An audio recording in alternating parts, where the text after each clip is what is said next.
I've always suspected that our world is fake, because I discovered that every night at 8 o'clock, the owner of the fried chicken shop will always say to the doorway, "Welcome." Regardless of whether there's anyone, rain or shine. Isn't this just like an NPC in a game? The first time I discovered this problem was a month ago. I asked the shop owner, "Why are you bowing to thin air?" At that time, I could clearly feel the man's eyes, look confused for a moment, then quickly return to normal. Afterward, he looked at me with a smile. "Will it still be 2 fried chicken legs and a Coke?" As if he hadn't heard my question at all. But I wanted a hamburger. I opened my mouth, but found I couldn't say those words. In the end, I still took the 2 fried chicken legs and a cup of Coke to my seat. After that day, it was like I'd opened a door to a new world. I gradually began to notice one unreasonable thing after another. For example, every day during the second class, there's a girl with a green ponytail who gets sent out of the classroom. And every day at 6:30 p.m., a red taxi is parked at the school gate. Originally, I didn't know what exactly was happening to my world. Until that day, a few transfer students arrived. I sat at the back of the classroom. There were a few empty seats next to me. The few transfer students naturally sat next to me. This world, I wonder what kind of monsters we'll encounter this time. The red-haired girl said, "Monsters? What monsters?" Although this world doesn't change, monsters haven't appeared. No matter how you put it, it's just a derivative world. Tiffany, you're not scared, are you? Don't you look down on people? I hope when you're being chased and hacked by monsters, you will call me to save you again. Aren't you afraid he'll hear you? Don't worry, just an ordinary NPC. He can't hear our private conversation. Nevertheless, we should still be careful. I heard the top player on the leaderboard was defeated in this world. The 3 transfer students chatted without any restraint, as if they assumed I couldn't hear them. I sat rigidly beside them, my mind in turmoil. What did they mean? Many people must have come before them, right? I boldly, cautiously glanced at the teacher who was genuinely lecturing the teacher towards their disruptive behavior. Turned a blind eye, but suddenly, the teacher pointed at the green-haired girl. "Chloe, you're dozing off again. Get up." I suddenly remembered this was the second class of the day. Chloe, at this time every day, would be sent out of the classroom by the teacher. Unexpectedly, at this moment, the red-haired girl next to me and the one with the broken eyebrow behind her exchanged a look. She actually slammed the desk and stood up. Teacher, a momentary mistake should not be an excuse for you to punish a student. Chloe cast a grateful look back. Mrs. Rose, not expecting anyone to speak up for Chloe, was so angry her fingers trembled. "You're new here? You're good friends with her, right? You two, go out and talk." The whole class was silent. The red-haired girl showed a meaningful smile. I followed her gaze to Mrs. Rose and saw her eyes wide open. Her black pupils vanished. 1, 2, 3. Her eyes turned completely white. She looked truly terrifying. Fortunately, Mrs. Rose didn't stay like that for long. She returned to normal almost in an instant. I quickly lowered my head, but the red-haired girl seemed used to it. She strode over to Chloe's side, put her arm around her shoulder. As she passed the podium, she even looked back and gave Mrs. Rose a provocative glance. Tiffany is as arrogant as ever. I really look forward to seeing her tormented by monsters. Hey, say Wes. After all, we're a team. Stop pretending. She gets first place every time. Don't you want to compete for it? The one with glasses didn't say anything more. The one with the broken eyebrow also tactfully said no more. 8 p.m., I sat in the fried chicken shop, watching the boss repeat the previous day's welcome. This time, the boss was waiting for his customers. "Oh, new customers, 3 of you. What would you like to order?" I sat in the corner, head down, eating the fried chicken in my hand, trying to minimize my presence. Who knew the red-haired girl would laugh playfully and point her finger in my direction? Get her? The boss looked at them strangely, then smiled and stepped aside. "Good luck to you all." I was grabbed by the red-haired girl and the one with the broken eyebrow, one on each side, and taken back to the school. The school, bustling with noise during the day, now became exceptionally gloomy and terrifying. The air gradually became thick, as if filled with malicious eyes hidden in the dark, spying on everything. "Let go of me," I struggled constantly. Good desk mates must share hardships. Isn't that right? The red-haired one smiled and pushed me forward. Darkness instantly enveloped me. I walked ahead, trembling. And if I walked too slowly, it would push me. You go upstairs and check. I lifted my weak legs and managed to go upstairs. It seemed like something on the floorboards was being forcefully pressed down and dragged. The floorboards emitted a sharp, piercing sound. My foot recoiled instantly. My voice trembled. "What's up there?" Why? Hurry up and get up there. The sharp sound was right upstairs, moving from the other end of the corridor to the side, getting closer, getting louder. After I climbed a few steps, my scalp suddenly tingled. I felt a malicious gaze staring at me. I suddenly looked up. Through the gap in the stairs, I saw a dark green mop. Standing straight up on the stairs, 2 blood-red eyes peeked out from the tattered cloth strips. You didn't finish what you were saying during class. Coming to find me so late at night to reminisce. Yeah, that class period was so short. I haven't even had a good chat with you yet. The green mop twitched, gradually revealing a defined form of its stance. Green Ponytail slowly raised her hand, pushed aside the ragged hair, revealing a face. It was actually Green Ponytail from class. Green Ponytail chuckled. Ha ha ha, then come on up. The teacher is still waiting for you in the classroom. Teacher? Mrs. Rose? Thinking of how Mrs. Rose looked during the day, the hairs on my body stood on end again. For a moment, none of us four moved. The green entity was just standing at the top of the stairs. Could it be that it can't come down? It can only wait for us to go up? Broken Eyebrow said to Red Hair. Doesn't Tiffany like to be the first one up the most? Set an example for us. The red-haired girl twitched her face, a smile that didn't reach her eyes. Don't we have a ready-made target? I had a bad feeling. Sure enough, the next second, I was grabbed by the red-haired girl and pushed upstairs. Seeing that I was getting closer and closer to Green Ponytail, I refused to go up any further, no matter what. But at that moment, my body felt like it wasn't my own anymore. The closer I got to Green Ponytail, the stiffer my body became. Finally, I let out an uncontrollable scream. Stop. You're so noisy. At that moment, I could actually see a hint of helplessness on Green Ponytail's face.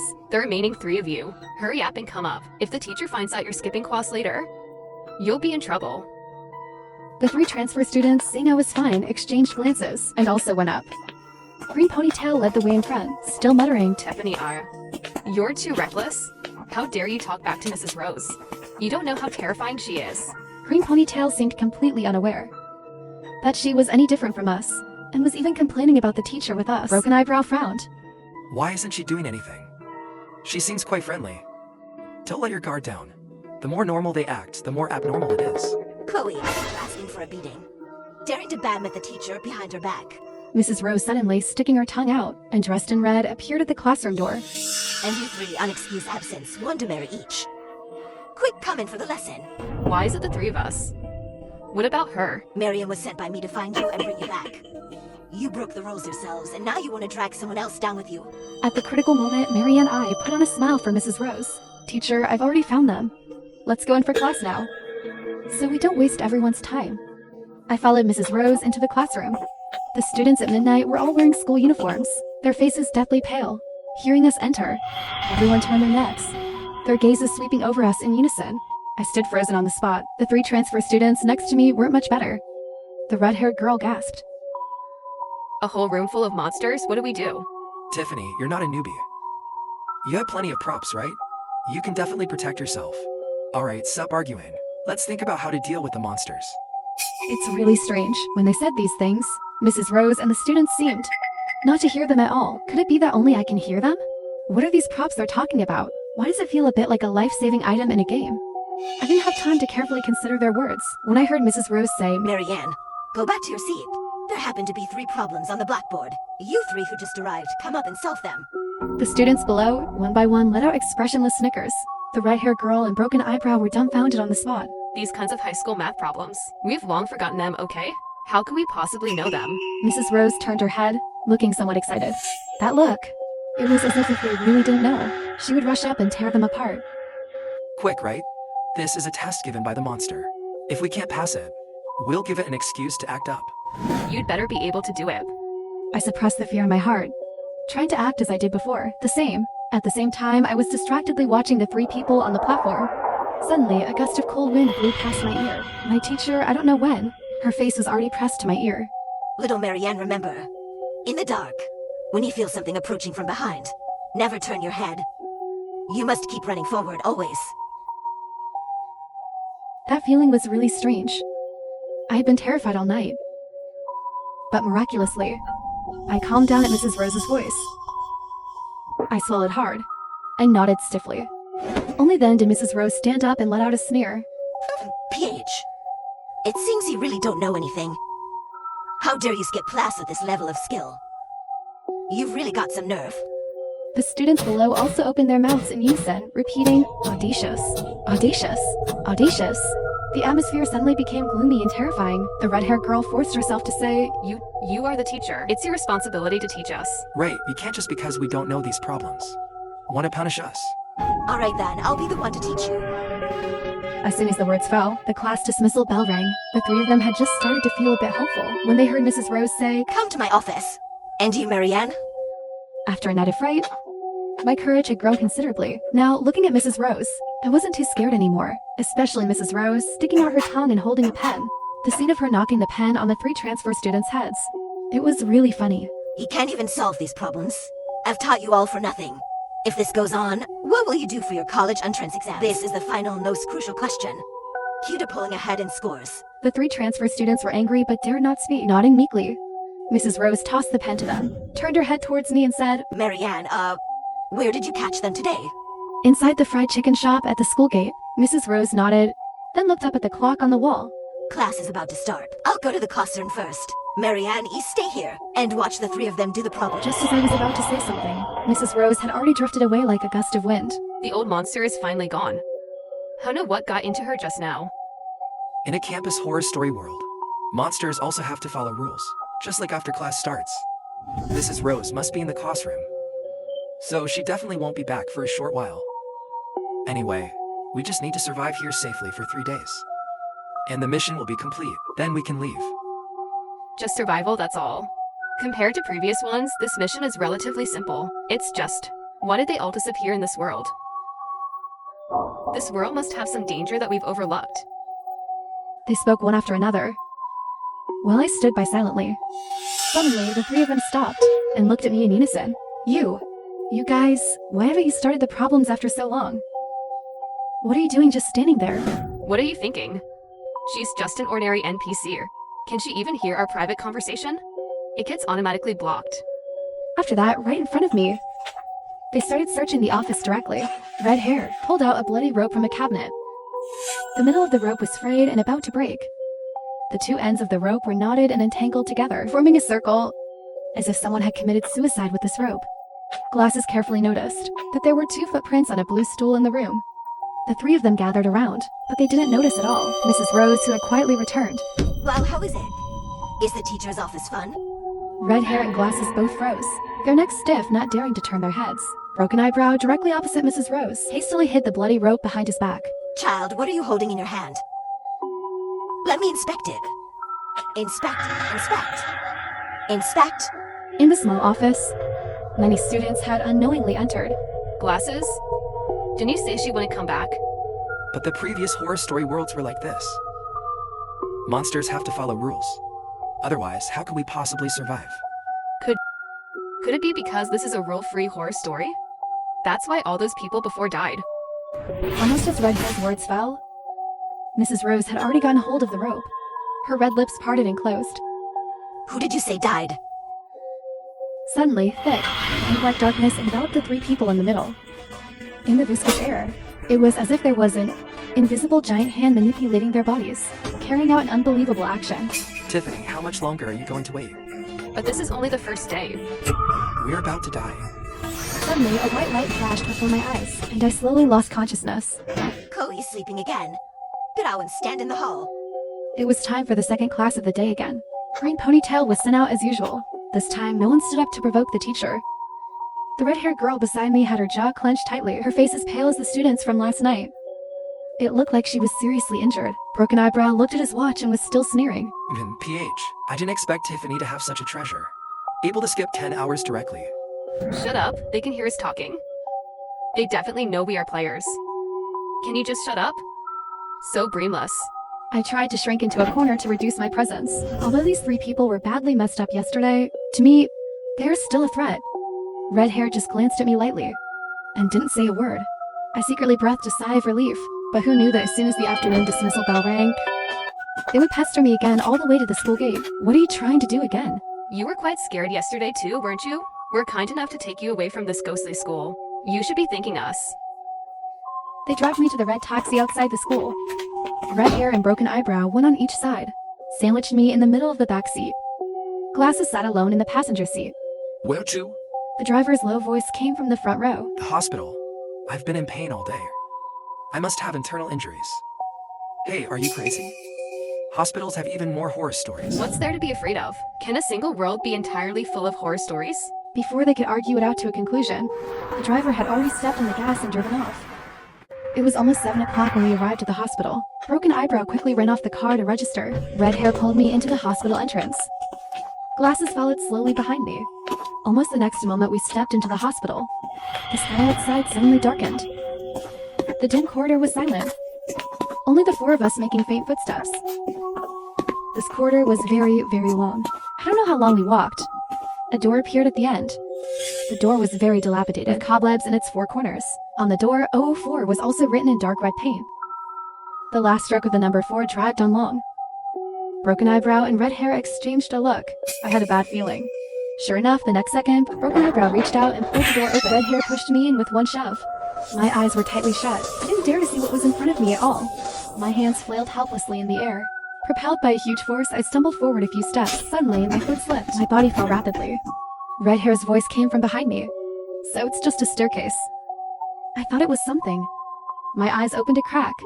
The faces of the 3 people behind me gradually distorted, their expressions identically scornful. The stairs seemed endless. My body bumped everywhere.